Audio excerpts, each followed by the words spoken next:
I dok je u Hajduku trajala mala kriza, mi smo se pozabavili sa novim projektom Hajdukovog stadiona. Godinama Hajduk igra na legendarnom stadionu koji vapi za obnovom, terenima koji su sramotni, nisu dostojni kluba, veličine kluba kao što je Hajduk. Nakon godina rasprava o Poljudu i koji je legendaran, ali naravno s svojom atletskom stazom i ograničava puni potencijal, dodatnu zaradu Hajduka koja je nužna. Hajduk i grad Split su već prije par godina ozbiljno krenuli u razmatranje i gradnju ozbiljnog modernog stadiona.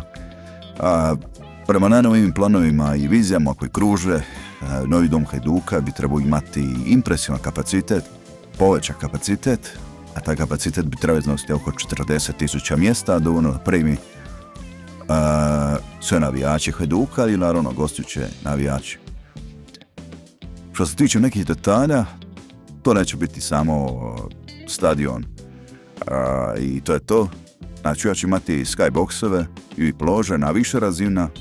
To će biti deseci luksuznih skyboxova za partnere, sponzore, navjerni navijači koji žele premium doživljaj.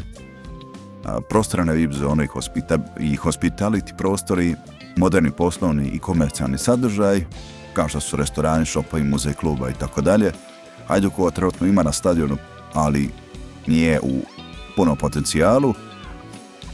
Bolja pravilnost tereni do samoga, to jest tribine do samoga terena, najmodernija rasvjeta, ozvučenje, LED ekrani, multifunkcionalno za koncerte i druge događaje, gdje bi Hajduk uz pomoć i drugih manifestacija i ostvario profit, naravno.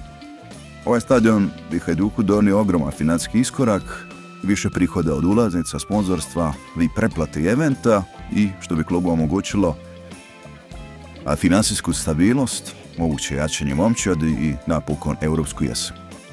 I dok se čeka konačna odluka oko izabranje novog projekta, odnosno izabranje i odluke oko novog stadiona, jedno je sigurno da Hajduk zaslužuje dom koji odgovara njegove veličini, a to je 40,000 ili približno kapacitet koji sada ima. Ništa više, ništa manje. Po meni 40,000 bi bilo super, a 30,000 također sve manje od 30,000 smatram da je bilo premalo za Hajduk, buksle, baze navijača. Eto, šta vi mislite o ovom projektu stadiona? Pišite u komentarima. A mi se vidimo u sljedećem videa.